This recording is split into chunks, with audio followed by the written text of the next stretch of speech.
அருட்பெருஞ்சோதி அருட்பெருஞ்சோதி தனிப்பெருங்கருணை அருட்பெருஞ்சோதி. அம்மா உங்களோட பெயருமா? என் பேர் பத்மா. நீங்கள் இங்கேயே தான் இருக்கீங்களா? வேலைச்சேரி சென்னை தான். அடையாறுலேருந்து வரேன். அடையாறுலேருந்து. ஐயா உங்களுடைய? நான் எங்கள் பேர் அத்தி. நான் எங்கள் மகன். நானும் அடையாறில் தான் இருக்கேன். அம்மாவோட. அருட்பெருஞ்சோதி. இந்த பேட்டியானது என்ன அப்படின்னீங்கன்னா, தீபம் அறக்கட்டளையில் உங்களுக்கு ஏற்பட்ட அனுபவங்களை பற்றி சொல்லுங்கள். எங்கள் வந்து முதல்ல இதை யூடியூப்பில் பார்த்தோம், இந்த மாதிரி ஒன்று நடக்கிறதுன்னு. சரி ஒரு நாள் வந்து தான் பார்க்கலாமேன்னு ஒரு நாள் 2 மணிக்கு மேலே தான் வந்தோம் பார்க்கறதுக்கு. அப்போ எங்களை உட்காத்தி வச்சு இங்கே சாப்பிட வச்சாங்க. ரொம்ப அருமையாக இருந்தது. அதுக்கப்புறமா நாங்கள் அது தெரிஞ்சது எங்களுக்கு அடையாறுலேயே அவங்க கேன்சர் இன்ஸ்டியூட் கேன்சர் அந்த பேஷண்ட்ஸ்க்காக கொடுக்குறாங்கன்னு. அது சமயம் கிடைச்சி எங்கே அடையாறில் வாங்க முடியுமோ வாங்கும். அப்படி இல்லைன்னா இங்கே வந்து பண்ணுவோம். இங்கே வரைச்சி ஒரு மனசு நிம்மதி இருக்கு. அது எங்கேயும் உண்மைதான். உண்மை, நிஜமான உண்மைதான். ரொம்ப நல்லா இருக்கு. அப்புறம் நிறைய இந்த மாதிரி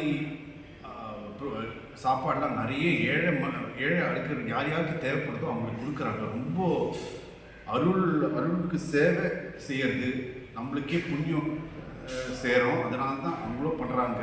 மக்களுக்கும் நல்லது, எல்லாருக்கும் சந்தோஷமாக இருக்கிற மாதிரி நடத்துகிறாங்க.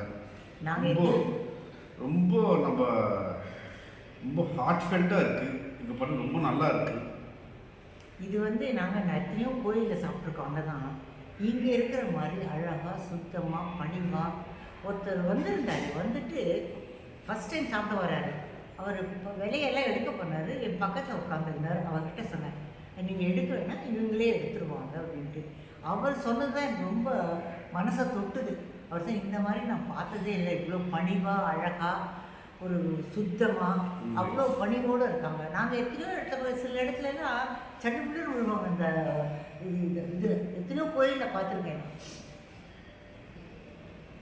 அது எனக்கு அப்புறம் அன்றைக்கி அந்த இவர் வந்திருந்தார், பிரெய்லி புக்கை அது லான்ச் பண்ண.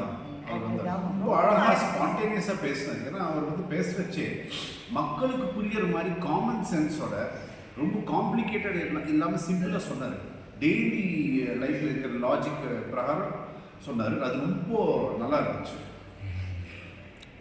இந்த மாதிரி இது வடலூரில் தான் இருக்குன்னு சொல்லுவாங்க. இங்கே இருந்தது இத்தனை நாள் இருந்துக்கு எனக்கு தெரியாமல் வந்து எனக்கு வருத்தமாக இருக்குது. அதில் சுவாமியோட புண்ணியம் தான் நான் யூடியூப்பில் பார்த்தது. அப்புறம் இதில் இருக்குன்றது லக்ஷ்மி அம்மாள் எல்லோரும் எனக்கு ரொம்ப ஃப்ரெண்ட்ஸ் ஆகிட்டாங்க. ஒரு ஃபேமிலி மெம்பர் இங்கே வந்து சாப்பிட்றது ஒரு ஃபேமிலியில் சாப்பிட்ற மாதிரி இருக்குது. அதில் ஒரு தனி சுகம்.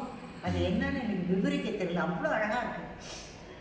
எங்களுக்கே ஒரு பீஸ் ஆஃப் மைண்ட் வந்திருக்கீங்க எல்லாம் வர ஆரம்பிச்சதுலேருந்து. எப்பப்போ